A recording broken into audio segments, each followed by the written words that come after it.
নমস্কার, চলে আসলাম ময়মনসিংহের ঐতিহ্যবাহী রথযাত্রা। গন্ধ বণিক সম্প্রদায়ের ময়মনসিংহে প্রথম রথযাত্রা শুরু করেন। এর মাধ্যমেই ময়মনসিংহের রথযাত্রার পথে চলা শুরু হয়। এটি হচ্ছে ময়মনসিংহের ঐতিহ্যের সাথে জড়িত। এখানে অনুষ্ঠানটি হয় ময়মনসিংহের বড় বাজারে। এখানে একদিন ব্যাপী মেলার আয়োজন হয়ে থাকে। বিভিন্ন জায়গা থেকে দোকানপাট আসে এবং সকল সনাতনী ভক্তদের উপচে পড়া ভিড় হয় ঐতিহ্যবাহী এই রথ মেলায়, যা আপনারা দেখতে পাচ্ছেন ভিডিওর মাধ্যমে।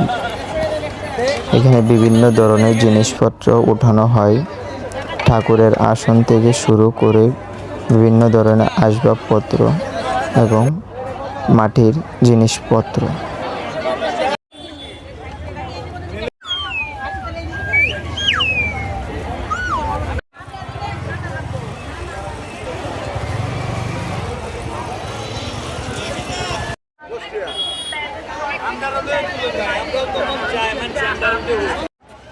সম্পূর্ণ ভিডিওটি দেখার জন্য ধন্যবাদ।